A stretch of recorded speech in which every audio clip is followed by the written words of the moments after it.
It is the Thompson to Clark podcast. And as I was doing my research, Brad, going through all the recaps of the games, I realized we had 2 grand slams this week. 2. Hang on. I know Wilmer. Oh, Koss. It feels like it's been like 8 weeks ago. But yeah. Chris Koss hit a grand slam as well. Yeah. And now my video is funky. We'll see what goes on here. Oh no. All the technical gremlins everywhere today, man. They're getting you. Yeah, I have no idea why. It's like I do. It's Monday. It's the only reason. Yeah, it's so weird. Technology can be so fantastic and so awful all at the same time. Okay, I think I'm back. Hopefully, I'm back. At least I'm close to being back. Yeah, you're there. But you know what? Our audio is good, and that's what matters the most. Because people want to hear what we have to say about this team. So before we get into the Giants stuff, I just wanted to mention that Brian did an interview with Valkyrie's first ever draft pick, Yuste Yotite, I think is close to how you pronounce her last name. She told us how to do it on the air. The video is up there, and it's still kind of hard to pronounce it. So this is going to be one that you just kind of have to practice in the mirror. But anyways, so I've only seen one interview that she's done with Bay Area media. So it's kind of cool that she decided to talk to Brian, and they did like 40-ish minutes, and it's kind of getting out there. I've seen it aggregated a little bit on Reddit. I've been tagged on stuff on Instagram. So that is out there. WNBA season started. Valkyrie started. First ever game was Friday. Brian and I talked about all that stuff. You can find the full episode on the BSPN audio network, and there's videos on our YouTube channel. So there will be more videos. I'll clip some more stuff from her answers because, you know, she's like 19 years old, but has been playing professionally since she was like a young teenager. It's incredible. Yeah. So yeah, check that out. And I think Rod and I will be back Wednesday talking 49ers and Brock Purdy's contract and all that good stuff. So, all right, we are here to talk some baseball though. And I mentioned the thing about the 2 grand slams is because I feel like every time we open up this show, we talk about how the offense is letting the team down. They can't score enough runs. You know, when they need the big hit, they don't get it. And this week they got it, yet they still lost 2 games to Arizona. I would say in 2 of those games in Arizona, the starting pitching did let them down a little bit. And the offense was there. The offense was there to battle. And then in Oakland, it all kind of crystallized and came together very nicely. And Oakland is not a bad team either. Like they, you know, they're not the Dodgers or the Padres or the Diamondbacks, but they battle and they compete. So it was nice to see the Giants sweep the A's. And then now as we are recording, they're about a half an hour away from starting the game against the Royals. So overall, I would say a pretty strong week. And had there been a couple of things here and there go differently, they might have been able to take a second game against the Diamondbacks. But the Diamondbacks are a good baseball team. That's the level of baseball the Giants are going to have to play if they want to compete. Yeah, definitely. And you say Oakland. Can we call it? I mean, that's a controversy this weekend. Can you call them Oakland anymore? They're not really the Oakland Athletics. They're anytime you see them in the standings, they're just ATH.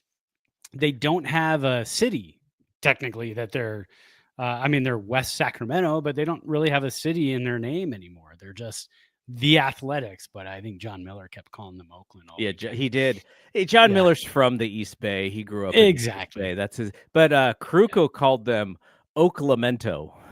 Oaklamento. I like that. It sounds like a drink. I'll take the Oaklamento. Yeah, exactly. On the rocks. Yeah. I think no cherry. I don't need a cherry for that one. Yeah, no cherry.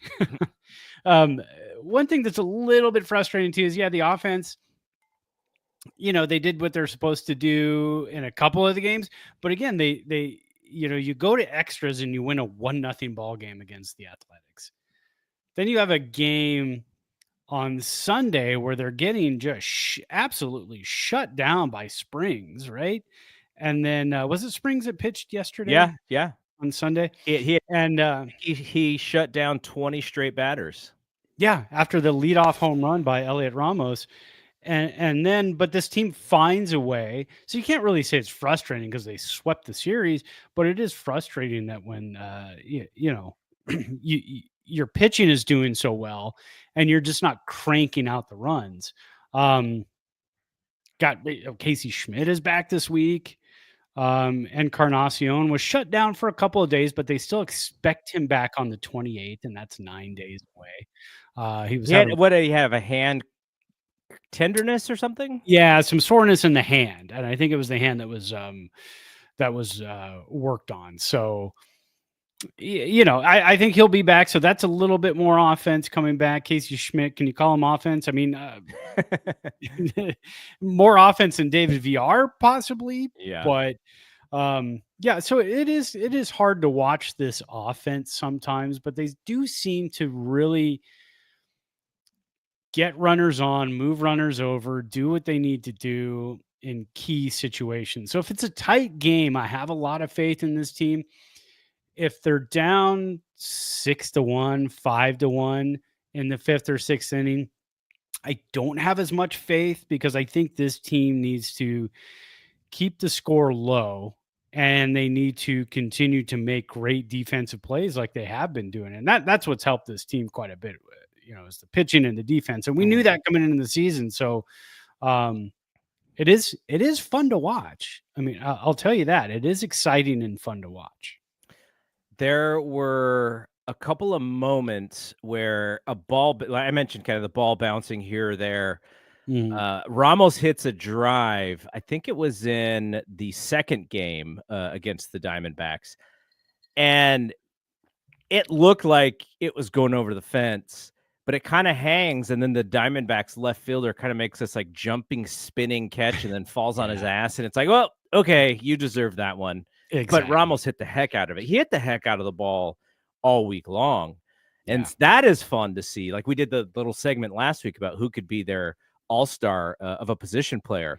He's making it look like it could be him. And Wilmer, we kind of, you had him as your April player of the month. Yeah. And the only thing, when you look at his numbers, the only thing that doesn't look fantastic is the batting average. And yet he drove in more runs in the 3-game series than the A's scored entirely in the 3-game series. Like he had a hell of a weekend, hit 3 home runs in 1 game. So even if it's a little bit inconsistent with getting on base or whatever, he's getting the big hits when they need it. And he has been very, very valuable. Leads the league in RBIs, right? I think he does lead. As a matter of fact, I was actually just checking to look at his overall stats. When you look at RBI, he's 42. He's got 42. Aaron Judge has 41. Aaron Judge went 0 for 5 the other day, dropped his batting average to 402. Poor guy. It's in 401 now. I think he's going to be all right. He can take an 0 for 5 now and then. yeah, totally. But what? And then I have Shohei on my All-Star team, and he was kind of in the beginning. He was like, he's not put up to Shohei standards, and then he's got like 16 home runs now or something. He's crazy. Yeah. You can. I mean, he's one of those sneaky guys. He's just going to do his thing because when you look at the home run leaders, we don't have anybody. Really, I mean, Wilmer's got 10, so he's 17th in the league in home runs. But you got Shohei with 16, and Judge with 15, and Schwarber with 15. The big dumper, Cal Raleigh, he's got 15. Eugenio Suarez, he's a guy in our fantasy league who was just sitting there. I know he's only hitting like 216, but I needed a third baseman, so I grabbed him. And I need some home runs, so I thought, well, perfect. This guy's going to work out well. But yeah, Wilmer's got his 10. And his 42 runs driven in, and his 258 batting average. So it's up. It's up now. From when we looked when we did. I think it was like 224 when we did the Player of the Month. So yeah. No, it was really good stuff. So they sweep the A's, lost 2-3 to the Diamondbacks. The Dodgers and the Padres also had a rough weekend. So the Giants are hanging in there. They're hanging in there. They're competing. That is all we asked of them. We did not want to see them go 80 and 82 and for the last 2 months of the season to be meaningless baseball. And that's what we're getting so far. Right. So cross your fingers that things still stay that way. And we'll see some fun summer baseball is my hope. Yeah. So we talked about Wilmer's big week, but there's also a lot of news with the team. And I think the big news is something we shouldn't really get credit for sniffing this out, because I think a lot of Giants fans sniffed this one out. But we let off last week's show by talking about Jordan Hicks and if he needs to go back to the bullpen and what he could provide in the bullpen. And the Giants made that move. Jordan Hicks is now in the pen, and Hayden Birdsong, who did not pitch well in his last outing, had he actually pitched well, they might have won game 2 because they came back and they scored a bunch of runs, but he gave up 2 deep jacks, just 95-mile-an-hour fastball in the happy zone both times, and they just put him out of the ballpark. So Hayden is going to be replacing Jordan Hicks. I saw Grant Brisbee made a really strong argument as to why it was Hicks instead of Roop. And not this was pre-Roop's really good start yesterday. But the idea, or sorry, Saturday, but the idea was younger pitchers, when they kind of get pulled around a little bit, they like a little bit more comfort. And Hicks has proven in his career that he understands how to pitch out of the pen. So that could be some of the reason why. But we talked about it last week. Did you expect them to pull the trigger? And what do you think of Hicks going to the bullpen? When we talked about it, we mostly talked about Roop because he didn't necessarily have the experience. He hadn't been in the majors that long. So we're kind of, kicking around the idea of Roop more than Hicks. I mean, we're going back and forth on that. And I think I mentioned too, we're getting to the 1/3 part of the season because we're getting up on 10 starts each. And when you're talking about a starter, you're talking about 30 to 35 starts. So you're right around the 1/3 part of the season for starting pitchers. So yeah, I was expecting something, not now. I was thinking another week or two, maybe when they went on the road. But this way, at least you're getting Birdsong a start at home in front of the home crowd. So I guess that's the way to do it. Get him a little confidence boost. Confident enough where I picked him up in our fantasy league to start tomorrow because my starting pitching is so bad. But I thought, hey, I'm gonna take a flyer on this kid because hey, he can go 7 innings, 6 innings, 7 innings, and strike out like 8 or 9. He's gonna possibly keep the ball in the yard. That's the kind of pitcher he is. And yeah, I think it was time for a change. I think you talk to most Giants fans, it was time for a change. Like 3 weeks ago, when Birdsong hadn't even given up a run in relief. So I think at that point, most fans were like, "Okay, let's make the change here." I mean, you can't really do that because you're dealing with human emotions. But the fact that Jordan Hicks was totally cool with it and said, "Look, I want to win, so I'll do whatever I need to do with this team." He sees it's a good team, so if he can help out in the bullpen, great. And if he becomes the bullpen guy that he has in the past, this is a nasty lights out bullpen. At least from the right side, for sure. Yeah, from the right side. Yeah, lefties. We've got Miller and we've got Harrison. And you really consider Harrison a reliever. I mean, he's throwing 2 innings here and there, but still. I wonder if they will have Harrison ready for Birdsong's starts, just to stretch. But you don't want to just go from Birdsong throwing 2 and 3 innings to all of a sudden he's got to throw 100 pitches. So you kind of got to help him get there. So I wonder if they pair them up, which would be kind of fun. Yeah, and I think that's kind of the way to do it also, because you're going from right-handed to left-handed. So that's kind of a good combination to have. So yeah, sure. On the days that Birdsong pitches, you go righty to lefty Harrison out of the bullpen for a couple innings to bridge the gap. So yeah, I kind of like that idea, as a matter of fact. So if you can get Birdsong through like 4-5 innings and then get to Harrison for 2 and then you bridge it to the back end of the bullpen. It's going to be an interesting series. We got Kansas City coming in tonight. This is we're recording this on Monday, so Monday night start the series with Kansas City, and we got Robbie Ray against Bubic, and he's having a great season too. So we're going to be facing some decent pitching. Kansas City has a pretty good bullpen as well.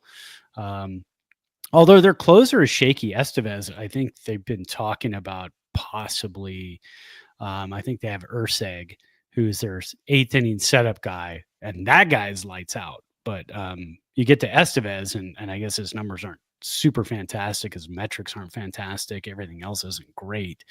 So again, you could play close games like that against a team like the Royals, and I think you're good. I got totally off topic. So. Well, just since you went there, we talked about this last week. The AL Central having 4 teams above 500 baseball, which is just like the National League West. So it's a really good division.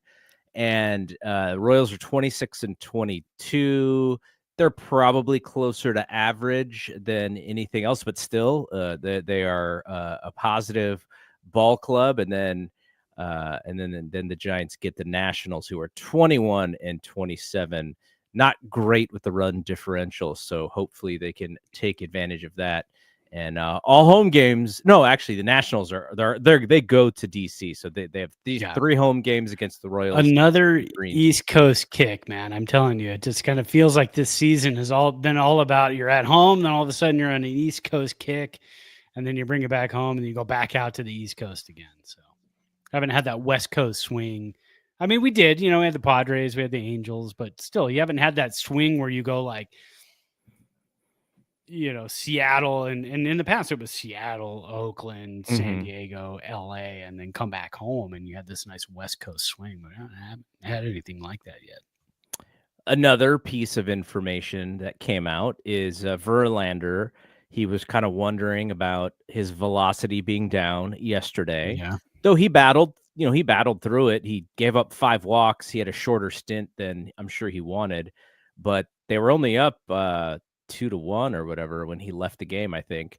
And it sounds like he's got a pec injury that he's dealing with. So that, I think they're going to test it out and see if it, give it a couple days. And if not, then maybe he will see the DL. And again, this was why having as much starting pitching as they do, and having, they basically have 2 starters in the bullpen as longmen, because they just don't have room in the rotation for them. And that could be something for Harrison, or you put Hicks back in if Verlander is hurt and has to miss his next start. So it's good that they have those players. But, I think this is something that we talked about in the beginning of the season, which is with Verlander, he is older. You're going to have these moments where he may have to miss a start or 2. And you hope that he doesn't push it to where he actually gets injured. And in this sense, if it's a small injury and he's got to miss 2 starts, so be it. Get better, come back, and get back in the rotation.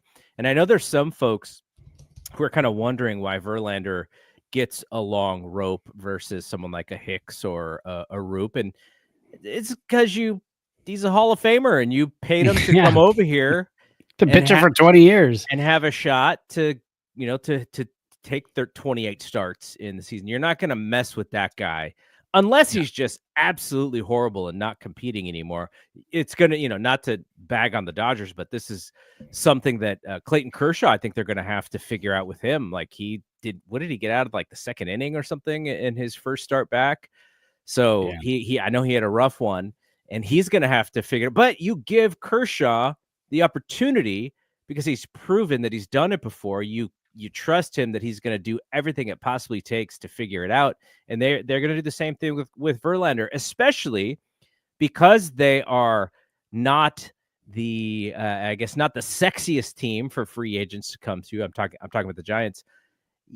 If you want some of these name value players to decide maybe that the Giants are a good match for them, you don't want to then have Verlander have a bad review of the team before he retires telling all of these older vets, like, no, don't come here. Like, they're going to screw with you. Like, you want him to have a good experience. Kind of like when Randy Johnson won the 300th game here. You want those guys to be like, yeah, it's a really good place to fall back on, especially because the ballpark plays so well. Yeah. And hey, if you can get a Hall of Famer to basically end the twilight years of his career in your ballpark, I think that's a kind of a cool thing. So I hope that Verlander, whatever he's dealing with, I hope it's not too bad and he can kind of figure out and get back out there. I think he trusted Buster Posey when he signed with the Giants, and Buster's going to follow through with that. He signed him to be an anchor in the bullpen, a veteran, 1-year deal. And he's going to let him, as long as his arm isn't, falling off, he's going to let him go out there and throw on his turn in the rotation. And he's not pitching horribly. He's still bouncing back from last year. And yeah, he said he's working through some stuff, but pitching yesterday, he said, wasn't going to make it any worse. So he went out there and threw. And he's going to have his good days. And like you said, too, we've got the arms, we've got the young arms. So if you need to give him a turn or two off in the rotation, what's that, a couple of weeks, if you need to give him that, you can.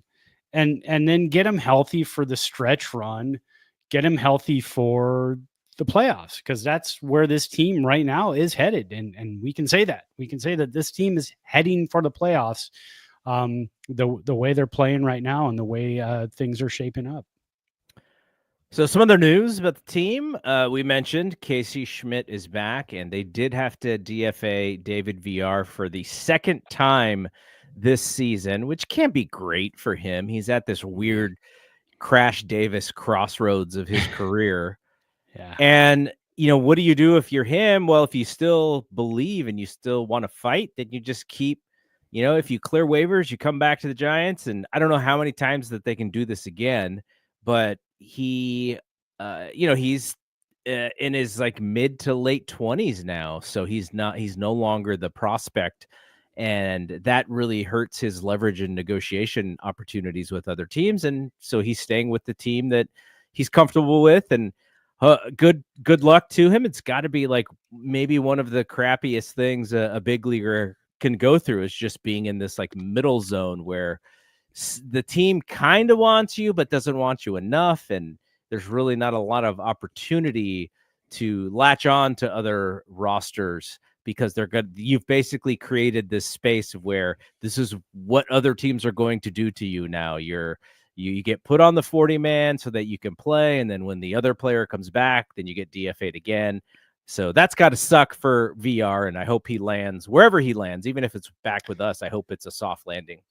The thing with him too is he is a true professional. And so if somebody does pick him up, there's got to be some teams that need a third/first baseman down in the minors.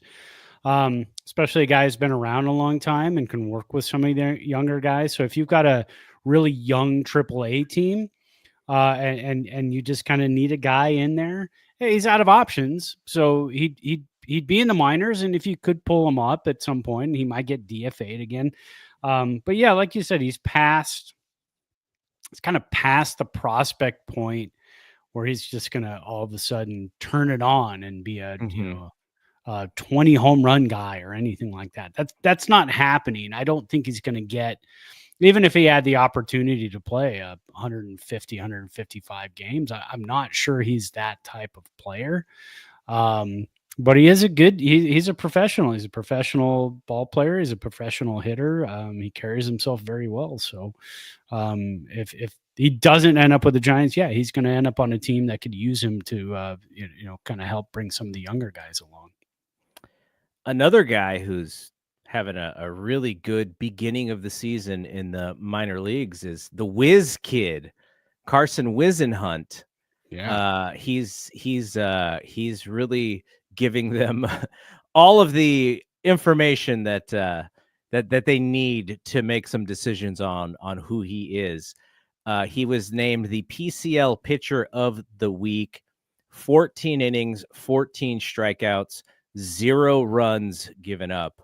So that could be someone else on the radar if they need some more live arms. And he is left-handed, by the way, though I imagine they can allow him to play a little bit longer in AAA as long as the team stays healthy, because he does have a few arms in front of him, so he can actually, probably make it through most of that season without needing to be called up. And then next year they could think about bringing him up into the rotation. I don't know anything about that, by the way. That's just kind of my reading of the tea leaves, and hopeful. I would love to just see him pitch. So, sooner the better for us, just to see what we have. But for his actual career and bringing him up the right way, I'm sure pitching in Sacramento would benefit the Giants farm system. But if he could force his way up here too, just like continuing to pitch lights out. Yeah, and you look at all of this and you go, Birdsong, Harrison, both pitching well, Wisenhunt pitching well. Then you start to look at 2026 and you look at that and you go, hey, we could have a wealth of young arms to go along with Webb, and I think Robbie Ray is back next year, right? So you could have Ray, Webb, and then 3 young guys. So that's kind of a nice problem to have. So yeah, I don't think you have to force anybody in anywhere right now, but getting them that experience on the mound, at Oracle, or on the road with the team, getting all of that experience, I think, is going to go a really long way for next season. And we're always on Bryce Eldridge watch. Talk about another guy. We hope that he kind of forces his way. He is hitting over 280 in Richmond, 5 jacks, and his slugging percentage is around 530-ish, and which is higher than he slugged last year in his really, really good season. So just, not something we necessarily need to watch all that closely. But when we had the Lamont Wade conversation last week, there is an inkling, I'm sure, to go like, okay, where's Bryce at? Like, how long do we have to sit through this? And then, Lamont Wade was a bit of a hero yesterday. Hit the double to lead the rally in the 8th inning, and he immediately scored when Patrick Bailey hit the single, and then they got the other run in. They got the other run in on a Heliot Ramos base hit. So Lamont, he came in as a pinch hitter, did his job. So that was great. Really, really great to see. But I do wonder how many more Casey Schmidt, Wilmer Flores against right-handers we're going to see, because, he's still hitting in the 160s, I think. Yeah, It's kind of a tough combo. It's a tough combo right now at first base. You've got Schmidt, Lamont Wade Jr., and you've got Flores. So having Eldridge, he's still in AA, so he's got to get up to AAA. I'd say, if he got up to AAA and got himself about 150 at bats and was doing this at AAA after 150 at bats, then you start to look and say, okay, I think it's time. So it's a little premature to sit here and wonder, but we can absolutely want. I want him up there. And again, I was just talking about 2026. So now you start to think about 2026, and I just looked, and Robbie Ray is again back next year for $25 million. If he pitches like this year, at $25 million next year is a bargain. And then you throw the 3 young guys in the starting rotation, and then you get Bryce Eldridge at first base to go along with everybody else they've got. And man, you've gotten better. I think you've gotten better from last year to I say last year, this year to next year. So, I was thinking about, because you mentioned Encarnacion due back, I think on my birthday actually is when he can come off the injured list. Mm-hmm. What's the 40-man move? I was looking at that 40-man roster, and I don't see necessarily like an easy call on that roster. Yeah, they just dumping VR Yeah, I haven't seen the 40 man. Let me pull that up real quick because I do have. So here's a couple of names on the 40 man. They have Basabe on the 40 man, who is in the minors right now. And I'm just looking strictly at the position players. And then you have this interesting mishmash of infielders: Christian Koss, Casey Schmidt, Lamont Wade Jr. They actually have him as an infielder, not an outfielder because he plays first base, and Brett Wisely. And then in the outfield, the only guys who probably won't make a dent anywhere is just they're guys who are in the minors, like Grant McCray and Wade Meckler. I don't imagine they give up on those guys or Luciano. I don't imagine that they just dump a Koss or a Wisely. I would hate to see them dump Lamont Wade just because he's been with the team and he's a left-handed hitter, Right. and they are so right-handed heavy on this team. I don't know what maybe I'm not looking at this thing correctly. Maybe there's a pitcher who they can move to like a 60 day DL spot to clear something up, but I can't see like an easy one that makes any sort of sense whatsoever. I don't think any of these guys are hurt at the moment. I would say odd man out. You're probably looking at a Keaton Wynn or a Tristan Beck. I mean, there's nobody on the major league roster that's faltering to the point where you're going to need to send them down. I mean, that just happened with VR. Basabe, like you said, I mean, that's one guy. Yeah, I don't know. I think they're probably just sitting back and thinking because you got 9 days. Anything can happen in 9 days. Who could they sneak somebody through waivers? Man, Sean Jelly. But see, I would think somebody would grab Sean Jelly. That's the thing. And even Wynn or Tristan Beck, I think. And so it's probably, I wouldn't put it out of the realm of the possibility of being a trade. Tristan Beck, Keaton Wynn, one of those guys getting traded for cash, or because you can't trade him for another rostered player, because then you're in the same position. Right. So you can trade him for, maybe a really young minor leaguer that's not on a 40 man yet, or you trade him for cash and just kind of free up that spot. But interesting thought exercise. But we still have a week, and we'll probably have a better idea even coming next week. All right, so let's hit our player of the week, and this one's probably not all that hard to figure out.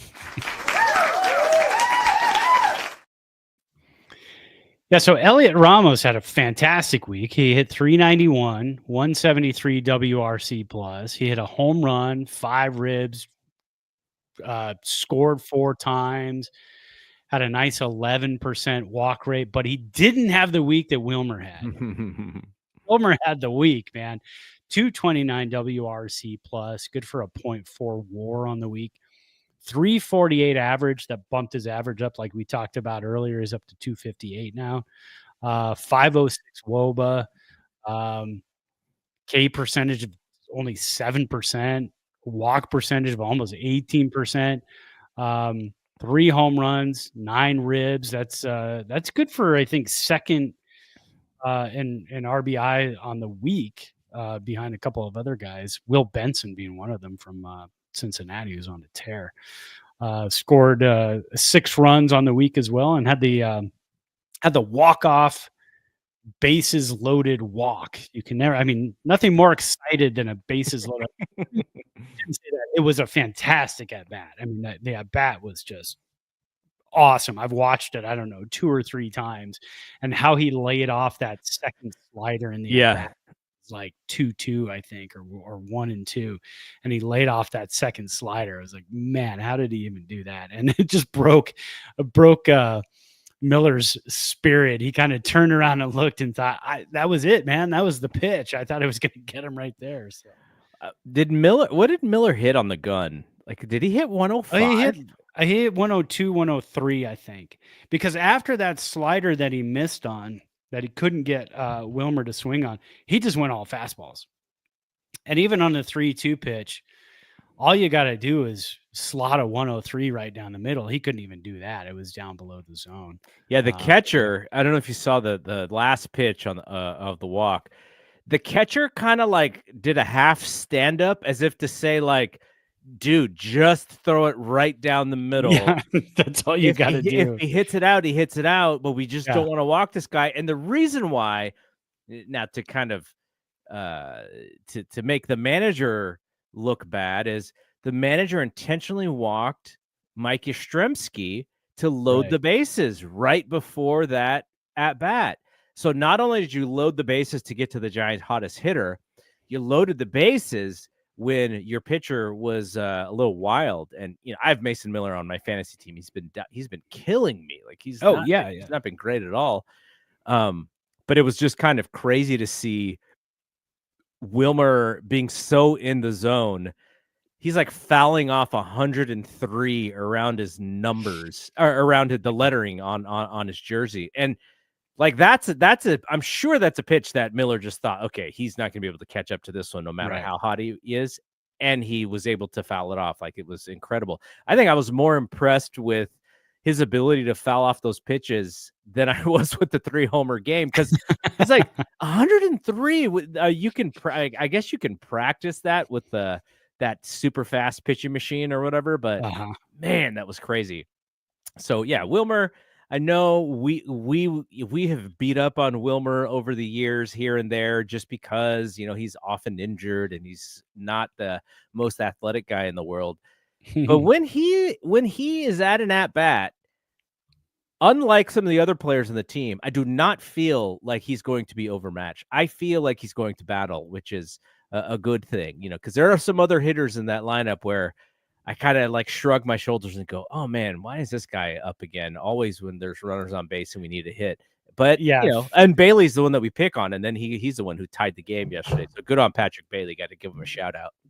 Yeah, I feel like when Wilmer is locked in an at bat, it's fun to watch, because he is going to, and that's what I was thinking too. If Miller did come back with 103 down the heart of the plate, probably would have just fouled it off. And probably if he kept coming in the heart of the plate, he would have fouled, and then eventually put it into play to the point where maybe it doesn't do anything. But if you're throwing 103 and Wilmer's squaring you up, Wilmer's going to do some damage. So nice to see. I mean, we'll definitely talk about.